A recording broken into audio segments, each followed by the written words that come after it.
con palabras puedes sanar a una persona, con una palabra. De la misma forma, la palabra tiene el poder de herir, de hacer daño. Y ese poder es el que tenemos todos sin excepción de nadie. Nosotros nos movemos y el poder más grande que tiene el ser humano son las palabras. Si empezamos a mirar el ambiente político, cómo se mueven con el poder de la palabra. Y ese poder de palabra tiene un poder de convocatoria y tiene un poder de creer en aquello de lo que dicen y convencer a las personas, porque el poder de la palabra es muy poderoso.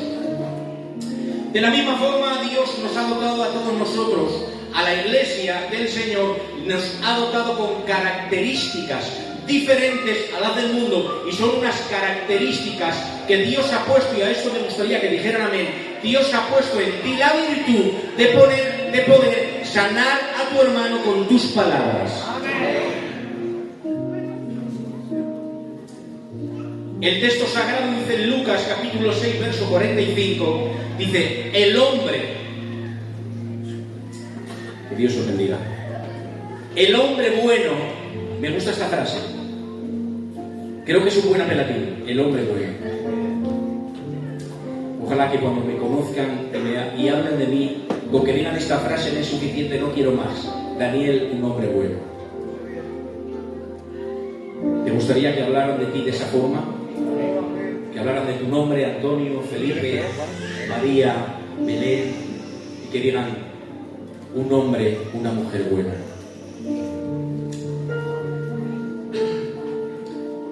El hombre bueno, del tesoro de su corazón saca lo bueno, y el hombre malo, del mal tesoro de su corazón saca lo malo. Y ahora dice la frase que usamos mucho, porque de la abundancia del corazón habla la boca. Tomen asiento, por favor. Quiero decirles que el ministerio de Jesucristo fue perseguido. El ministerio de Jesucristo tuvo oposición. Porque voy a decirte algo. La obra de Dios tiene un enemigo en común de todos, que se llama adversario, Satanás, que Jehová Dios lo reprenda. Es el enemigo común de todos nosotros, y él planifica, trabaja, tiene un ejército bien organizado. Hay una obra oculta, hay una obra en los aires.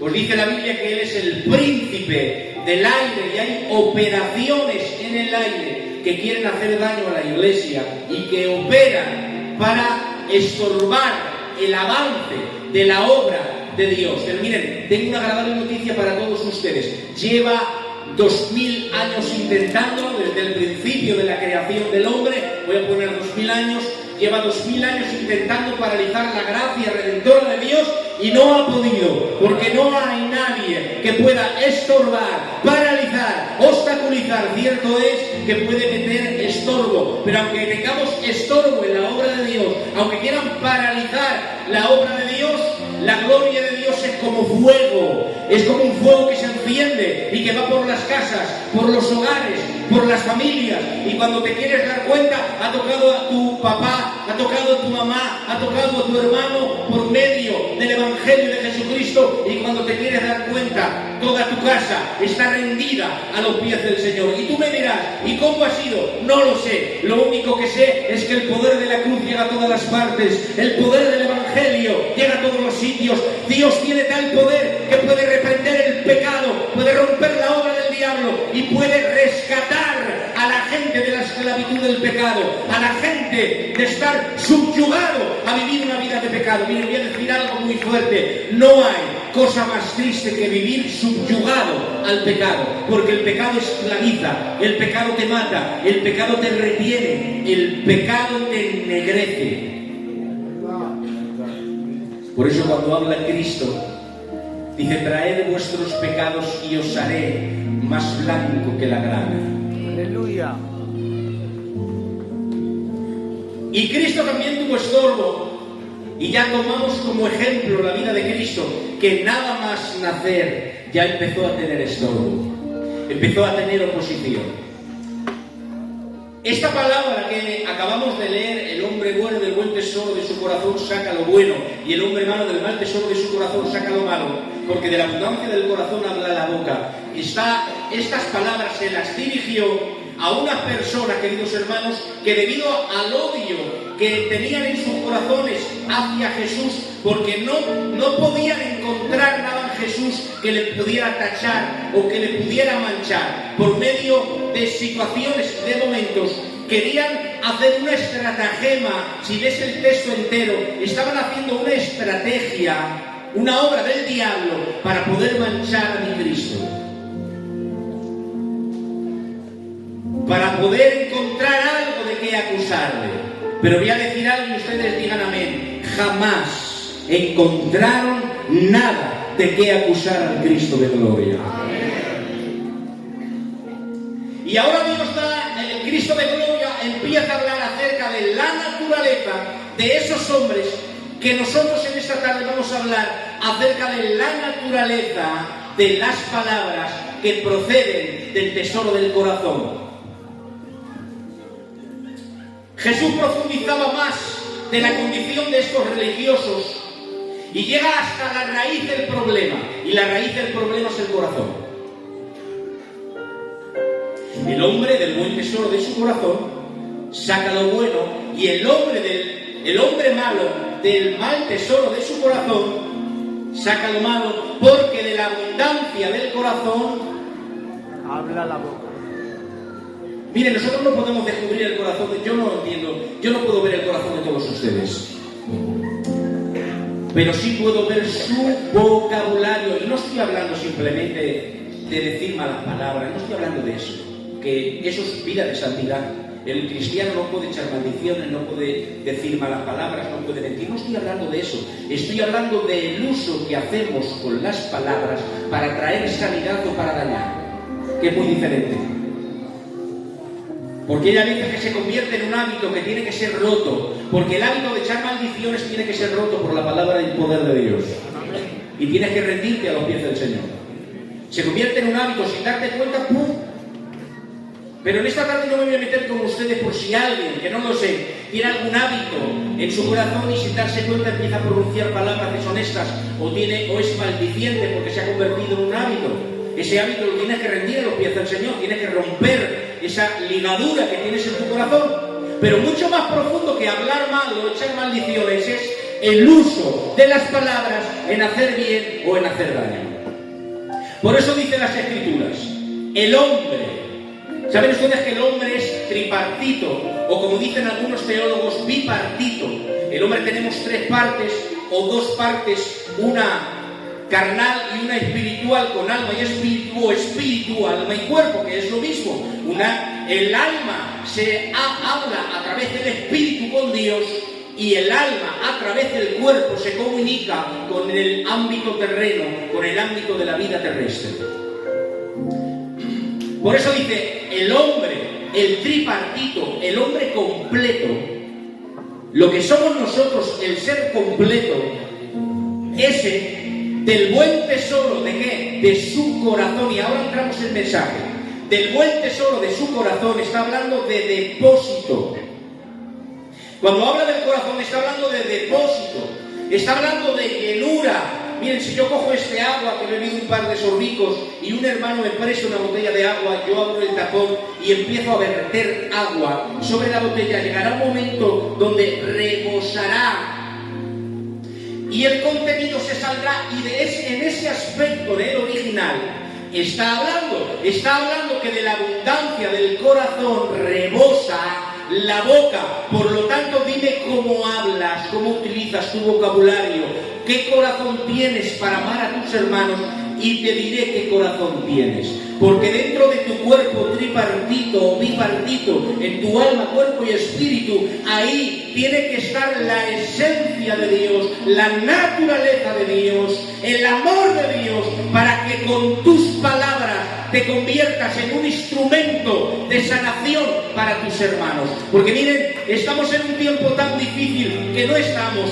para utilizar las palabras para herir a nadie. Necesitamos utilizar las palabras para traer sanidad sanidad dentro de la congregación, para traer sanidad dentro del cuerpo ministerial, para traer sanidad dentro del coro. Palabras que sanen, palabras que edifiquen, palabras que traigan consuelo. Porque el hombre bueno, ay, qué frase, padre, del buen tesoro de su corazón.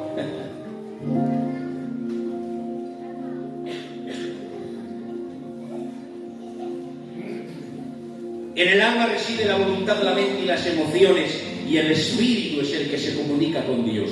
Dios los ha hecho tan complejos y tan ricos que dice la Biblia que inspiró en nosotros aliento de vida. El ruaj de Dios se introdujo dentro de nosotros y nos convertimos en un ser viviente.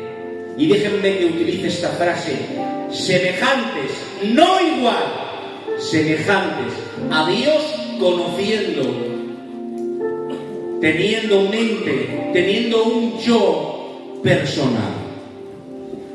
De tal forma que nosotros, bíblicamente, somos más importantes que los ángeles.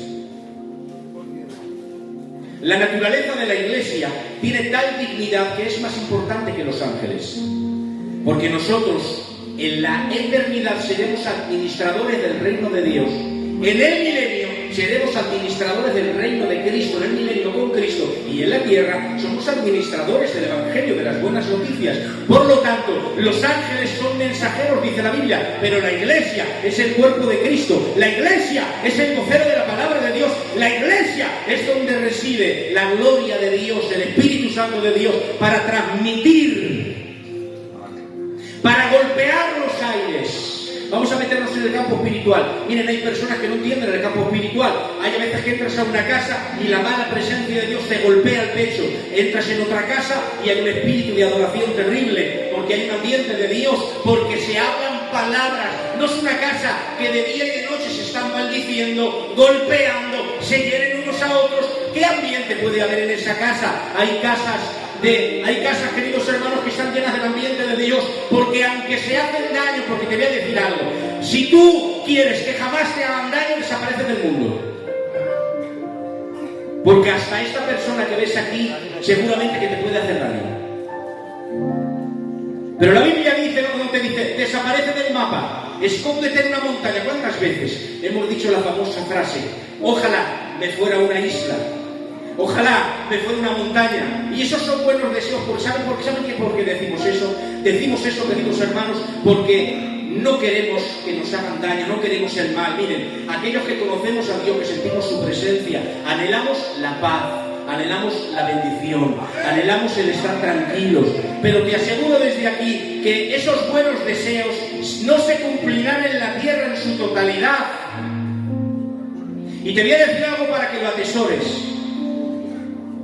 La sanidad del cuerpo no está asegurada totalmente en Cristo, porque la sanidad del cuerpo la tenemos en promesa en la eternidad, cuando dice el texto sagrado: y este cuerpo se vestirá de incorrupción y esto mortal se vestirá de inmortalidad. Es en la eternidad que está asegurada la restauración total de tu cuerpo. Pero dice la Biblia en el texto: miserable de mí, ¿quién me librará de este cuerpo de muerte que me arrastra a hacer el mal?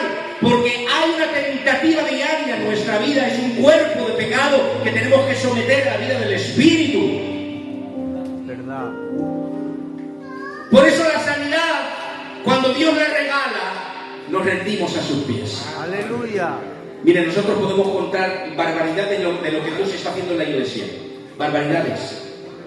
De hecho, voy a dejar un día de testimonio, que hay más de 3 personas que tienen que contar unos testimonios impresionantes de la gloria del Señor. Pero voy a decir una frase y a ver si ustedes dicen amén. Bendito sea su nombre, Señor, trae sanidad. Esto pesa, ¿verdad? A que hace un poquito de daño, a que te choca, ¿sí o no? Sean sinceros, a que choca.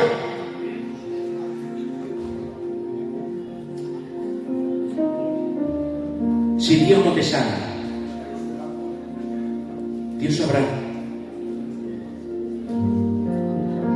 Usted como padre, te voy a poner un ejemplo, y con esto no quiero dar la explicación del siglo, porque lo que acabo de hablar tiene muchas preguntas y muchas tesituras, tiene muchos muchos flecos en los cuales tocar.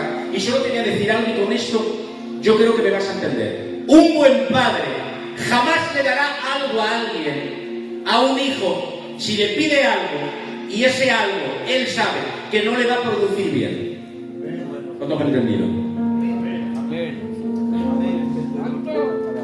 Me dejan que diga algo muy fuerte para personas como ustedes. A veces la enfermedad es tan necesaria porque hace que nos rindamos a Dios. ¿Cuántos de nosotros hemos vivido y hemos dicho, conocí a Dios porque mi hijo se puso enfermo a punto de morir y la enfermedad me llevó a los pies de Cristo? Miren, yo he escuchado un testimonio tan fuerte y tan grande de un hombre que se le murió a un hijo con 7 años y por su hijo haber faltado y en ese momento predicarles el Evangelio, entregaron su corazón herido a los pies del Señor. Miren, voy a decir algo para despejar dudas de la mente. Dios no provoca ninguna enfermedad. Descartado.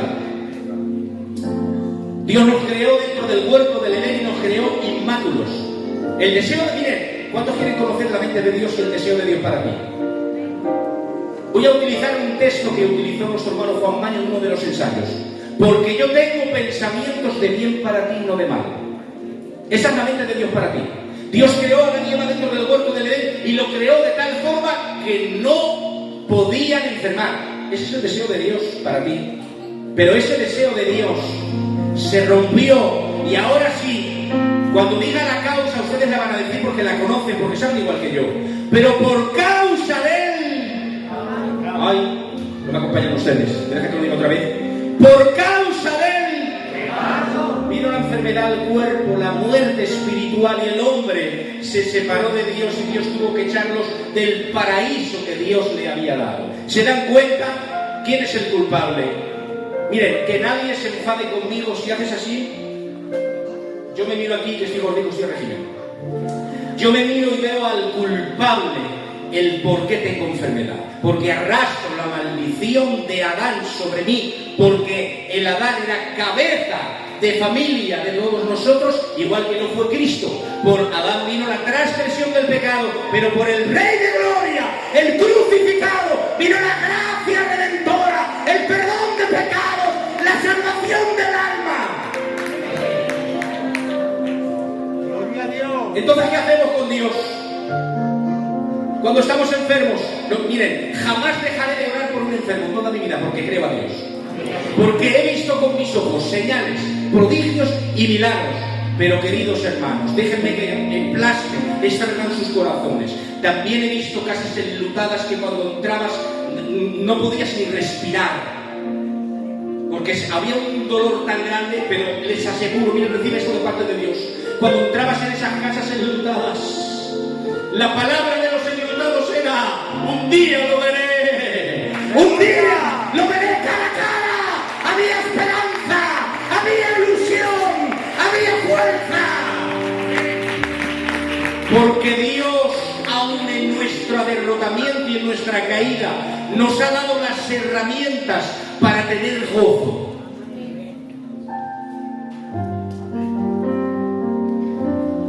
El uso de las buenas palabras.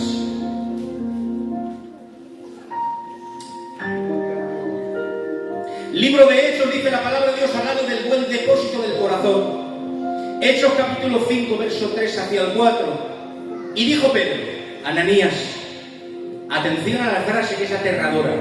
Miren, ¿cuántos aman la palabra de Dios? La palabra de Dios es mejor que todos los Netflix, HBO de esos, TikTok y todo eso. No sirve para nada. Me deja que diga una frase y digan ustedes amén. El 90% es porquería. ¿Sí o no? Los entretiene de vez en cuando, pero para mí no tiene valor ni importancia. Pero la palabra de Dios, ay Padre. Miren, cuando estés triste, lee. Cuando te sientes acusado, lee. Cuando te sientes feliz, lee. Cuando tengas gozo, lee la palabra de Dios. Porque te vas a encontrar con la única verdad que existe en el mundo, inerrante, inequívoca y verdadera. Y Pedro dijo a Ananías, atención a la frase: ¿por qué llenó Satanás tu corazón para que me impieses al Espíritu Santo? Ay. Entramos ahora en las operaciones del diablo para llenar tu corazón, para convertirte en un instrumento de mal. Yo sé que lo que estoy predicando es muy fuerte, pero deja que la palabra de Dios se introduzca en tu corazón como una espada de dos filos. No rehuses a la verdad de la palabra de Dios porque no te sanarás. Si rehusas a la verdad de Dios, no va a producir sanidad. Y dijo Pedro a Ananías: ¿por qué llenó Satanás tu corazón? Y ahora decimos, ¿cómo puede ser que en medio de la gloria, de la bendición y de la unción de Dios que había en el tiempo de los hechos de los apóstoles, habían operaciones del diablo? Atención, que esto va muy fuerte. Porque cuando se abre el corazón a la administración del diablo, da igual que estés en un ambiente de gloria, que estés en un pleno avivamiento como estaban los hechos de los apóstoles, que si tú dejas un hueco infiltrado para que Satanás te siembre y tú abrazas la mentira del diablo, eso va a germinar y va a crecer y va a pasar como en la botella, que te va a ir llenando, llenando, llenando, hasta que desborda por...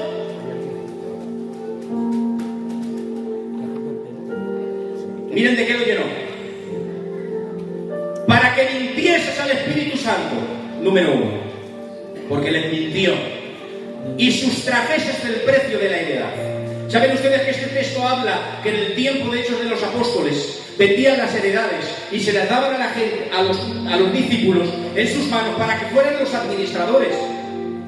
Y ahora Satanás hubo un engendramiento en el corazón de Ananías y de Zafira y le dijo: miente a los discípulos, quédate con parte, queda como un príncipe y sustrae de lo que has vendido, que has dicho tú que vas a vender la heredad, para que sean administradores los discípulos. Ahora la obra del diablo entró dentro del corazón de Ananías y de Zafira y por su boca nació la mentira.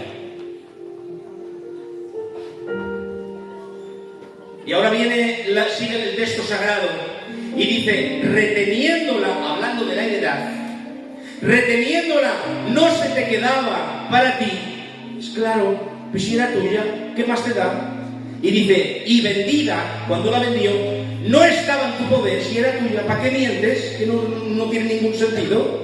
Ahora dice, atención, porque esta es la frase que enlaza el texto de cómo trabaja el diablo y cómo nosotros le damos coba. Atención al texto. ¿Por qué pusiste esto en tu corazón? Aquí está la clave del texto. Aquí está la clave de lo que estoy hablando. ¿Por qué pusiste esto? ¿Dónde, hermanos?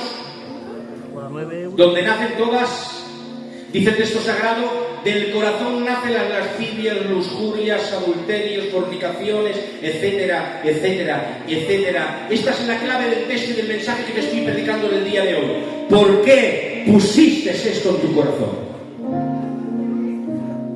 Los predicadores tenemos una ilustración muy buena para todo esto y decimos que pueden revolotear sobre tu mente pensamientos, pero no que hagan nido. De esto está hablando el texto sagrado. ¿Por qué pusiste esto? ¿Saben lo que le están diciendo? ¿Por qué guardaste la mentira del diablo? ¿Por qué atesoraste en el buen depósito de tu corazón pensamientos tan malos? Eso es lo que le están diciendo.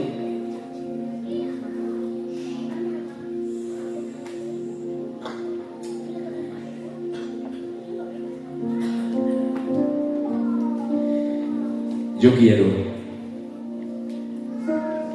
que la gente diga de mí: buen hombre. Y seguramente que tú dirás: yo quiero que digan de mí: buena mujer.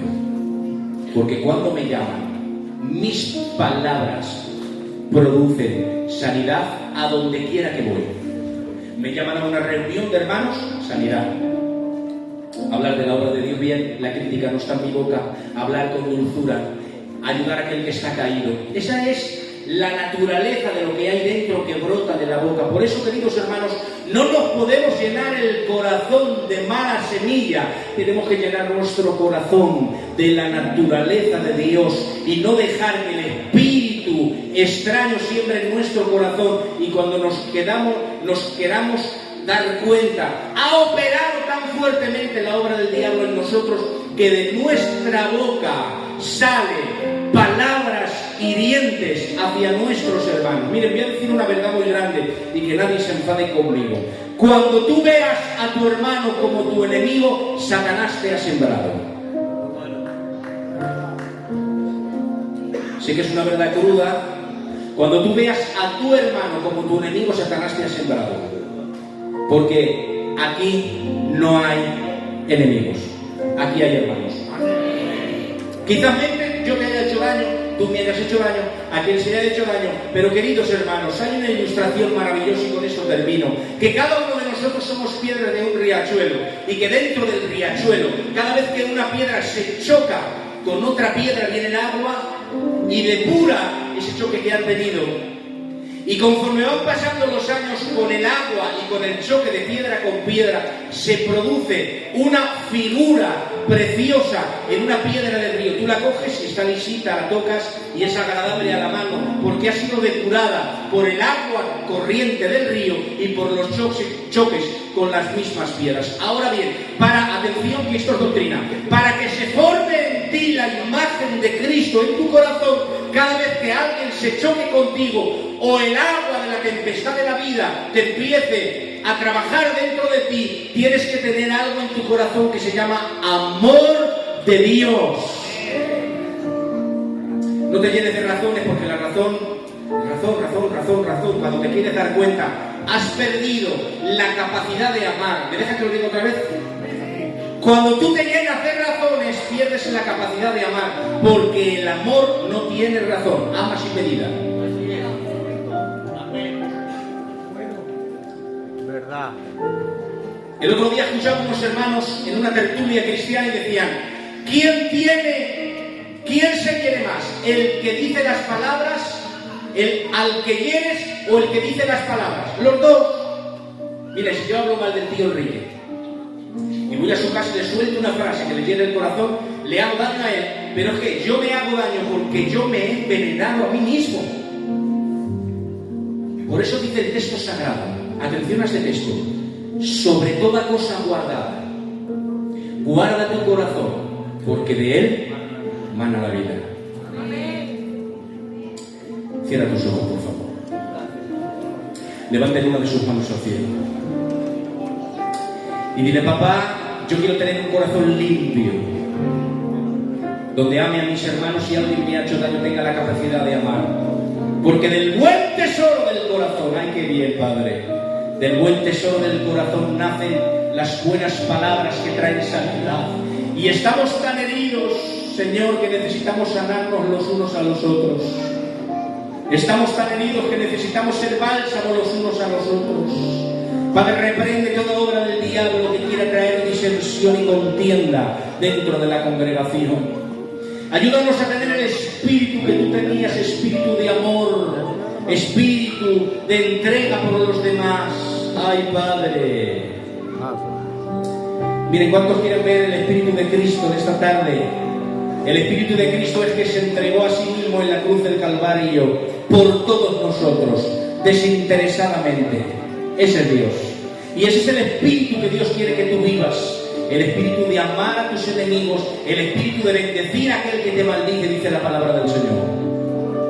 Por lo tanto, no des lugar al diablo, no des lugar a la obra del diablo, sana tu corazón. No te conviertas en una persona que hiere a los demás.